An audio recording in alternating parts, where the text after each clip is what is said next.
as far as newer techniques of teaching learning is concerned. E-learning has been imbibed in a big way in most of the Western countries. Formative assessment has virtually replaced end term of the summative assessment, and student engagement for formulation of policies, for designing the curriculum is at a far more advanced stage than what we are doing in India. In fact, there is hardly a forum where we formally engage students, and student engagement still remains at a very informal platform. I am very delighted to see the Indian Medical Students Association being involved with IMA, and this is a milestone event because this is clearly the reflection of student engagement. And of course, exit examination. There was a talk about exit examination. But I'm glad to share that at a conclave which got over yesterday of the state medical councils with the Medical Council of India and very other stakeholders, the proposal for exit examination could not succeed through, and most of the panelists there were of the opinion that an exit examination is not suited for interests of the system at this stage. Although there are arguments in favor of an exit examination, but one of the biggest concerns which is against the exit examination is, I would put it in a very mathematical terms. Whenever an exam takes place, the number is never a fraction of 1. That is, the input is never equal to output. The output, which is the number of qualifying candidates, will only be a fraction of the input candidates. So we are going to have a negative impact on the number of graduates being produced out. But then there are quality of education versus quantity of graduates like issues. So for the time being, when we are struggling to have doctors in this country, and we are pretty sure about bare minimum standards by way of meticulous accreditation of colleges and good training mechanisms, the quality of final graduates, there are other interventions which could be contemplated rather than an exit examination. On the issue of PG entrance examinations, we are running in circles. NEET, prior to NEET it was CET for DNP, other state examinations, COMED exam, private universities examinations. At the last count, the number of PG examinations taking place in the country is 73. And for any candidate, the three big exams which matter to him are the state PG entrance, the All India PG entrance, and one large consortium based examination where he or she is very hopeful of scoring it, whether it is COMED, whether it is Manipal. So for every candidate, it's 3 or 4 major examinations that they are preparing for. But even these 3 or 4 exams take a huge toll on the system, on the candidate, on the morale, and on the family of the candidates. So we have to think of a scenario where all these planets, they come under one universal umbrella, and one exam or a common national exam could be there for a national merit. And if we do a major statistical analysis, candidates who are in the topmost position, they remain in topmost position in almost all of the examinations. And this further leads to a critical position of seat hoarding, or I would say fragmentation of seats across various counselling authorities leads to hoarding of seats under selected few hands, and the systemic efficiency, that is a large number of seats go vacant because Supreme Court has prescribed a deadline for closure of admissions, which in this year was 31st of August. The net outcome was All India, I will talk about the All India PG counselling conducted by the Medical Counselling Committee of Health Ministry.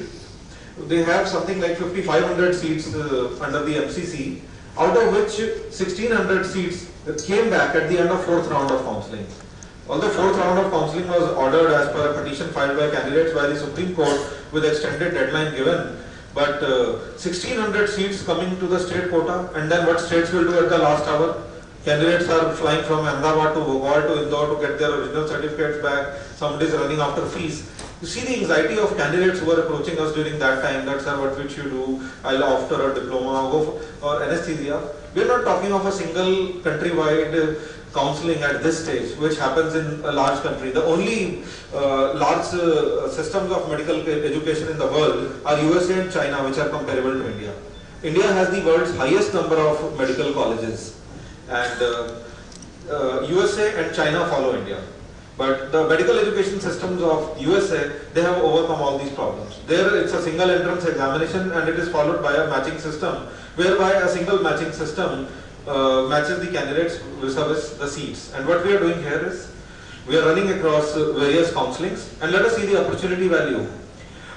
We had last year around 22,500 seats approximately in the PG, out of which core clinical seats were 16,000, which each of the candidate wants. Candidates don't want to jump onto non-clinical seats as their first choice. And 9,048 seats were there in the public sector, which were there under the direct umbrella of NEET. So the penetration of NEET, although was little bit higher than these 9,000 seats, but these 9,000 is something, if a NEET is introduced on a voluntary basis this year, then this is the number of seats that could be covered by NEET. And what are the number of candidates who registered with us? Close to 95,673, out of which 90477, which is roughly 90,000 candidates, actually appeared in the examination. Now some more statistics to share. I will compare 2011 scenario with 2012 scenario. In All India PG entrance examination, which was conducted by AIIMS, we had 66,000 candidates appearing, and this exam was only specific for the All India PG quota of seats. The number of candidates who could qualify this exam was roughly 1/3, which is roughly 22,000 candidates could qualify this exam. So if I were to interpret this statement, 2/3 of the graduates of this country could not qualify the national level entrance examination. Does that mean that they were not well trained, or they did not have that knowledge to qualify an exam, or the knowledge of levels asked in the paper were too high? Move on to what happened in NEET. In NEET we had 90,000 candidates who appeared and 72,000 qualified. But the way the entire system was designed was to enable more candidates to qualify, because it was a eligibility examination. We wanted every candidate to be listed in the list of eligible candidates. It was a ranking examination so that everybody could find their place in the rank. And then when it comes to taking admissions, they can find admission on the basis of that particular rank. So that was this about opportunities. Now where we are headed to? Compulsory rural service, a matter of contentious debate. It should be there, it should not be there. Students are divided, lawmakers are divided. Government to an extent is decided with the public objectives in mind, for which the government is fully justified to take that. But how to go about that? Some examples I have shown in this slide. The Karnataka state has already put up a bill in the assembly, Karnataka compulsory service training by candidates. So at state level legislation is there. Karnataka State Civil Services Regulations, Transfer of Medical Officers and Adult Officers Act, state quotas in PG seats. Haryana has it, Kerala has it, Tamil Nadu has it, every state has it, Punjab has it. So they have come up with an act to regulate that. And working closely with these systems, I found that many of these quotas are exploited by those who could not make it in the mainstream examinations to enter into public service, take up a high value seat or a high priority seat, and then exit the service at the appropriate moment. So state governments are working to create bills and laws to take care of quality and such issues there. And in any case, these quotas actually, they take a lot of seats out of the mainstream for the public service or the public good at large, but end up in courts. A large number of litigations arises due to how this rural service was calculated, how the service was calculated, how reservation was calculated. In this year alone, close to 150 petitions were filed, to which we were party in various courts, wherein service issues were involved. Some of them have reached Supreme Court. Until date, those admissions are hanging in fire. And what does this reflect? A poor systemic efficiency arising out of unclear regulations. So where all we should be headed to is very, very clear policy and regulatory framework, so that the overall systemic efficiency could be achieved. What is in store for the young generation should be in store for them, and what is planned and envisaged for as a reward for doing outstanding public service or rural service for the in-service doctors should be given to them, but it's something which is a clearly envisaged regulatory pathway, and not which is created by, as one of my preceding speakers said, the doctor should keep the lawyer away. So in this case, the other side of law.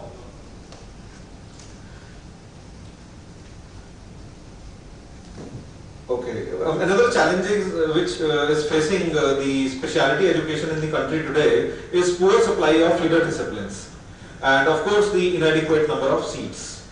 That issue we have already seen demand supply, and a lot of dialogue is going on with the government, on which the government, MCI and all other stakeholders, including the national board, we are working proactively to enhance the supply of PG seeds. In fact, Dr. Sani would agree with me last time in our last board meeting where Dr. Sani was participated. We passed out a policy that how we can double or enhance the number of DMP seats in the country without compromise on quality over the next 2 to 3 years time. Similarly, a dialogue is ongoing with the government wherein how the MDMS seats could be increased and the supply side could be met.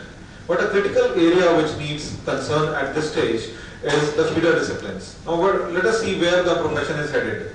Today, 80% of our surgical graduates want to opt for 3 disciplines: GI surgery, oncosurgery and neurology. Nobody wants to opt for neurology, neurosurgery, plastic surgery, pediatric surgery, cardiac surgery.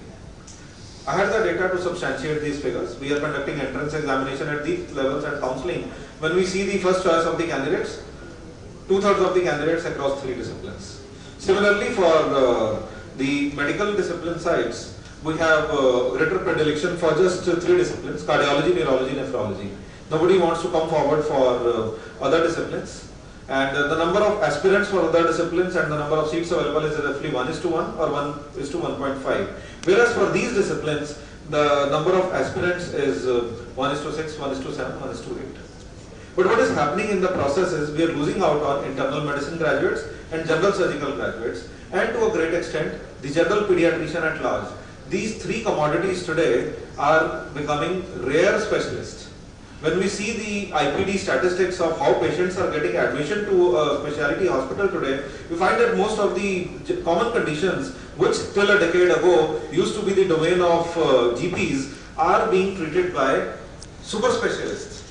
A patient of suffering from some complication of dengue will be admitted through a critical care specialist or through a nephrologist rather than a MD medicine taking lead or a GP taking lead there. So we are seeing a progression as far as the practice of medicine is concerned, and a greater reason for that is not one of the reasons is paying capacity of the patient. Somebody who can pay more can straight away access the specialist or super specialist in the country. But the major contributing factor here is the top of the pyramid, that is super specialty seats have increased over the last decade. A large number of medical colleges made those investments and created super specialty departments, and MCI was generous keeping in view the needs of the country to enhance those seats. But the feeder cadre could not expand that much proportionately, and today the feeder cadre of GPs as well as the general physicians is being compromised to a great extent. And of course, the way we are adding up disciplines is something which we are very proud of. We are keeping in tune with the needs of the profession. At least at the national board level, we have been forerunner in adding up at least 2 to 3 major specialities or sub-speciality areas every year. Like this year, we have added emergency medicine, which will come up as one of the biggest disciplines for the new generation, as well as things like HPV surgery, breast imaging, and medical genetics. Medical genetics and emergency medicine we have added. Pediatric gastro we have added this year. The other 3 disciplines I talked are being worked up for the next year. What are we teaching?